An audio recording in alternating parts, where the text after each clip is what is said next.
तो दोस्तों आज हम कक्षा 10वीं के गणित के पेपर का सॉल्यूशन देखेंगे। तो दोस्तों आज जो हमारा हो चुका है हम उसके सॉल्यूशन पेपर की बात करते हैं दोस्तों। तो मैं आपको पहले बता दूं कि जो आपके पास क्वेश्चन होंगे ना, तो क्वेश्चन आपके पास क्या आगे पीछे होंगे, तो आप अपने प्रश्न पत्र में से वो सभी के सभी क्वेश्चन क्या मिला लेना। ठीक, तो हमारा जो दूसरा क्वेश्चन है, दूसरा अभी मेरे पास पहला नहीं है, पहला मैं आप मंगा लूँगा दोस्तों। तो अभी दूसरे से स्टार्ट करते हैं। दूसरा जो है कि समांतर श्रेणी 7, 13, 19 और 25 में पदों की संख्या कितनी है दोस्तों, तो वो हमारी होगी दोस्तों 34। ठीक, जिसने भी 34 भरा होगा उनका राइट आंसर हो जाएगा। और जो दूसरा वाला है कि सभी खाली स्थान त्रिभुज समरूप है होते हैं, तो दोस्तों वो होते हैं कौन से, समबाहु।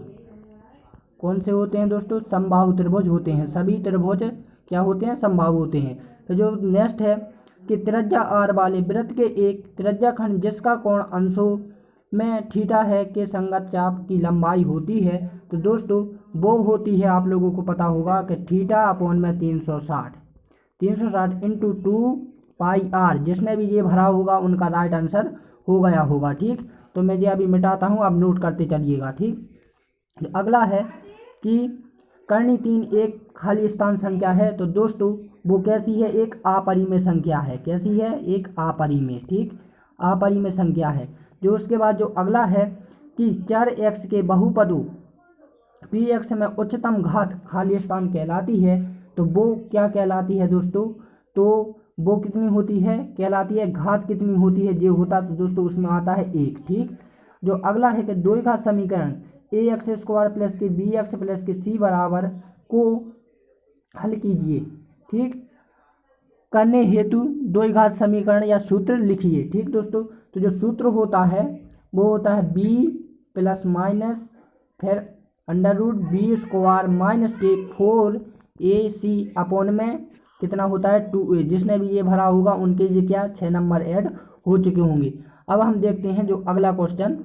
तो अगला जो थर्ड क्वेश्चन है दोस्तों, ये इंग्लिश मीडियम वालों के हैं। इंग्लिश मीडियम वालों के लिए भी ये सेम ही है, तो आप भर लीजिएगा। ठीक, हम देखते हैं जो अब आने वाला है 7 तो दोस्तों 7 में हम देखते हैं कि पहला है कि दिए हुए प्रेक्षणों में वह मान जो सबसे अधिक बार आता है मध्य कहलाता है।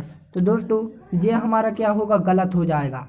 ठीक, वो मध्य मान नहीं कहलाता है दोस्तों, ये कहलाता है बहुपद, वो सॉरी बहुलक होता है। ठीक, दिए हुए प्रेक्षणों के वह मान जो सबसे अधिक बार आता है वो बहुलक कहलाता है। इसमें दिया है माध्य, तो माध्य क्या हो जाएगा दोस्तों, गलत हो जाएगा। ठीक, अब जो अगला है कि किसी प्रयोग की सभी प्रारंभिक घटनाओं की प्रायिकता का योग खाली स्थान होता है, तो दोस्तों एक ही होता है, सॉरी एक होता है, तो एक ही होता है, ये हमारा राइट आंसर हो जाएगा। ठीक, जो अगला है कि वृत्त को दो बिंदुओं पर प्रतिच्छेद करने वाली रेखा को तिर्यक रेखा कहते हैं, तो दोस्तों ये भी हमारा राइट आंसर हो जाएगा। जैसे कि दो क्या है, ये हमारा एक वृत्त है। ठीक, इस पर से एक रेखा ये गई और एक रेखा ये गई, तो दोस्तों ये दोनों ही रेखा क्या वृत्त की क्या कर रही हैं, अगल अगल पे कर रही ना। इसी प्रकार हम दो रेखा ना बनाकर हम एक ही पर एक ही से कर दें यदि, तो देखो ये भी तो कर रही ना, यानी कि ये वाली गलत हो जाएंगी। यानी कि ये चाहे जे वाली करो या जे वाली करो तो क्या होगी दोस्तों, वो त्रियक ही होती है। ठीक, तो जे इसका क्या हो जाएगा, राइट आंसर हो जाएगा, मानो सही हो जाएगा। ठीक, जो अगला है कि एक निश्चित घटना की प्रायिकता एक होती है, तो दोस्तों ये तो आप लोगों को पता ही है कि वो एक निश्चित घटना की प्रायिकता एक ही होती है। ठीक, फिर जो अगला है कि अर्धगोले के आयतन का सूत्र 1/3 पाई r³ है, जबकि गोले की त्रिज्या गोले की आर त्रिज्या है, तो दोस्तों ये वाला क्या है, गलत है। ठीक, ये वाला गलत हो गया। ठीक, फिर जो अगला है कि त्रिकोणीय अनुपात की सहायता से किसी वृत्त की ऊंचाई या लंबाई या दो सूत्रों के बीच की दूरी ज्ञात कीजिए दोस्तों, तो ये हमारा क्या हो जाएगा, सही हो जाएगा। ठीक, अब अगला देखते, जिसने भी ये किए हैं उनके 6 नंबर ऐड हो चुके होंगे। अब ये इंग्लिश वालों के लिए, तो इंग्लिश वाले भी ऐसे ही के ऐसे सेम के सेम मिला लें। ठीक, हम देखते हैं अब क्या, सही जोड़ी। ठीक, सही जोड़ी किसने क्या बनी है, आप अच्छे से मिलाई। प्रश्न पत्र साथ में रखिएगा दोस्तों, क्योंकि यहाँ पर मैं लिख नहीं पा रहा हूँ, तो आप अपने में नोट करते चलिएगा। ठीक, तो दोस्तों जो आपने वो टेबल पढ़ी होगी ना कि थीटा वाली, ठीक, साइन कोस टेन वाली, तो उसके जाना आते हैं। ठीक, जोड़ियाँ, तो दोस्तों जो टेन 30 का मान होता है, टेन 30 डिग्री का मान होता है दोस्तों, वो होता है 1 अपॉन में कितने, करनी 3, तो यानी ये हमारा क्या हो जाएगा, पहला हो जाएगा। ठीक, फिर दूसरा है कि त्रिज्याखंड का क्षेत्रफल, त्रिज्याखंड का क्षेत्रफल होता है दोस्तों, तो वो होता है हमारा क्या, 3 थीटा बटे में 360 पाई आर स्क्वायर, सॉरी ये नहीं है, ये वाला है। ठीक, पाई आर स्क्वायर, ये हो जाएगा हमारा क्या, दूसरा। ठीक, फिर होता है कि अर्धगोले का आयतन, तो दोस्तों अर्धगोले का आयतन मैंने पहले ही बताया था कि अर्धगोले का आयतन ये है हमारा, कितना होता है, 2/3 पाई आर क्यू। ठीक, ये हमारा तीसरा हो जाएगा। ठीक, तो आप मिलाते चलिएगा। ठीक, मैं यहाँ पर नंबर डाले देता हूँ। पहला हमारा क्या हो गया दोस्तों, ये हो गया। ठीक, और दूसरा जो हमारा था त्रिज्याखंड वाला कि ये इसका ये हो गया। जो अर्धगोले का आयतन है, अर्धगोले का आयतन ये वाला हो गया।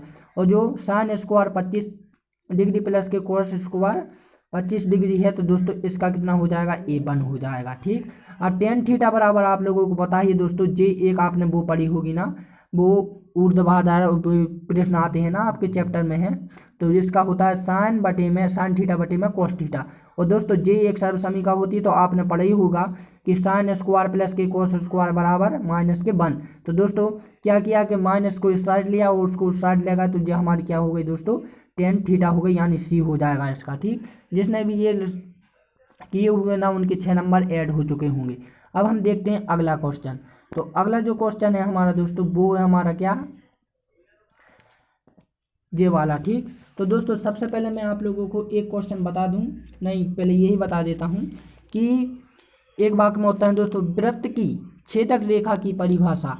तो दोस्तों जिसने भी क्या इस प्रकार से लिखी होगी कि किसी वृत्त को दो भागों में, क्या किसी वृत्त को दो भागों में विभाजित करने वाली रेखा को हम क्या कहते हैं, छेदक रेखा कहते हैं। जैसे कि ये क्या है दोस्तों, कोई वृत्त है, अब इसमें से हमने एक बीच में से एक रेखा डाल दी, तो ये क्या दो भागों में बट गई है, तो हम उसी को बोलते हैं छेदक रेखा। ठीक, फिर अगला है कि दो एकाध बहुपद ए स्क्वायर प्लस के बी एक्स प्लस के सी के शून्यकों का गुणनफल का सूत्र होता है। तो दोस्तों आपने ये वाला पढ़ा होगा कि अल्फा इंटू बीटा बराबर सी अपॉन में क्या ए, तो ये हो जाएगा हमारा दूसरे का आंसर। ठीक, और जो तीसरा है कि वृत्त के स्पर्श बिंदु की परिभाषा लिखिए। तो देखो दोस्तों वृत्त के जो स्पर्श बिंदु की रेखा की परिभाषा है वो कुछ इस प्रकार से यदि आप लोगों ने लिखी होगी कि किसी वृत्त की, कोई वृत्त है, ये वाला क्या है हमारा वृत्त है, तो कोई वृत्त है दोस्तों, क्या कोई वृत्त है, एक रेखा बाहर से वृत्त के किसी एक बिंदु पर स्पर्श करने वाली रेखा को हम क्या कहते हैं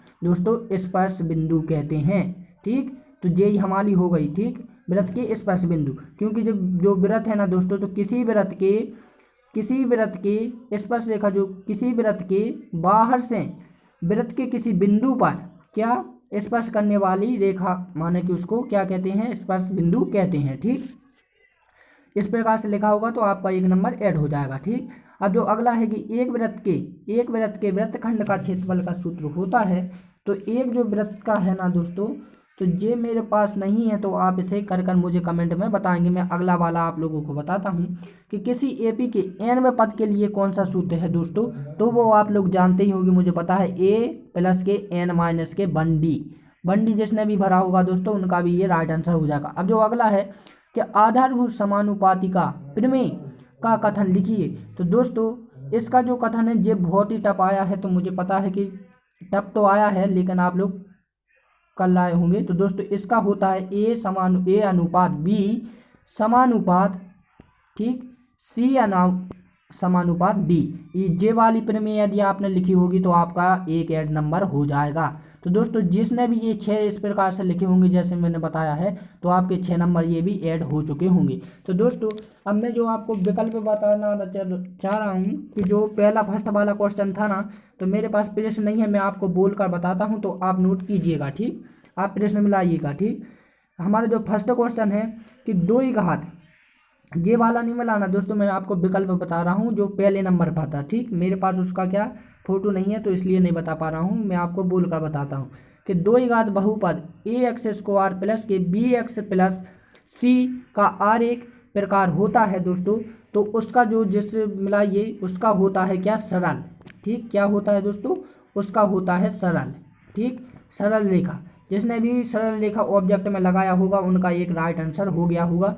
ये आपके साथ तीसरे चौथे नंबर में होगा, मेरे में पहले में है। ठीक, तो आप इसे मिलाइए। फिर अगला जो है दोस्तों कि रेखिक समीकरण युग्म a1x प्लस के b1y प्लस के c1 बराबर 0 एवं a2x प्लस के b2y प्लस के c2 बराबर 0 आश्रित एवं संगत होता है। तो दोस्तों किसके संगत होता है? जिसने भी ये इस प्रकार से लिखा होगा कि a1 अपन में a2 बराबर b1 अपन में b2 बराबर c1 अपन में c2, जिसने भी जे ऑब्जेक्ट लगाया होगा दोस्तों उनका राइट आंसर होगा। ठीक, जैसा सी नंबर पर होगा तो आप देख लीजिएगा। ठीक, अगला जो क्वेश्चन है कि द्विघात समीकरण ax स्क्वायर प्लस के bx प्लस के c बराबर 0 कितना 0 के मूल्य कोई वास्तविक नहीं होते हैं यदि ठीक। तो दोस्तों इसमें आपने यदि इस प्रकार से लिखा होगा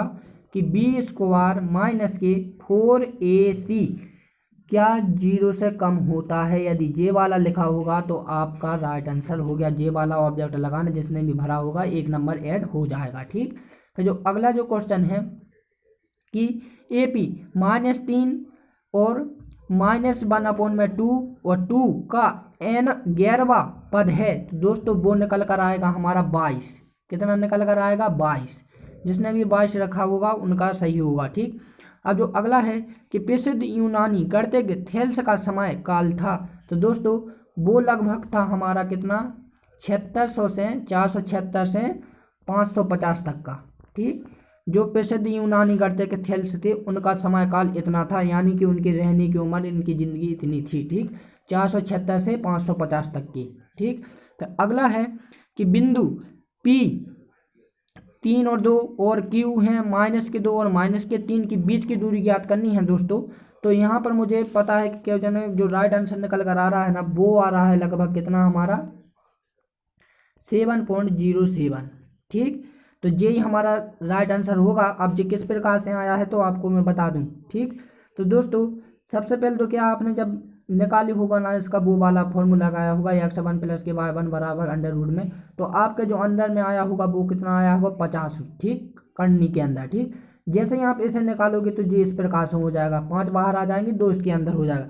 अब आपको पता है कि करनी 2 का मान होता है लगभग 1414। ठीक, अब इसमें अपन को क्या करना है दोस्तों, 14 पॉइंट में है दोस्तों ये 1। ठीक, 414। अब इसमें आप यदि 5 का गुणा करेंगे, ठीक 5 का गुणा करेंगे तो 5 चौके 20 हो जाएगा। ठीक, और जो कितना आया आपके 2 और 5 7 हो जाएगा। ठीक, और जो कितना होगा 5 चौके 20 और फिर जो हो जाएगा हमारा कितना 5 और 7। तो जे दोस्तों, तो जे वाला आपका क्या है ऑप्शन सही है, क्योंकि उस पर लगभग भी दिया हुआ है। ठीक, तो जे आपने जिसने भी 7.07 लगाया होगा उनका राइट आंसर हो जाएगा। तो दोस्तों मैंने आप लोगों को सभी क्वेश्चन हल कर दिए हुए। तो दोस्तों अब आप क्या जो हो गया सो हो गया, अब आप अपनी अगले क्वेश्चन की तैयारी कीजिए। मेरा मतलब है कि अगले प्रश्न की तैयारी कीजिए, उसमें क्या अच्छे से अच्छा जाना चाहिए। तो दोस्तों अब मिलते हैं हम अपनी अगली वीडियो में।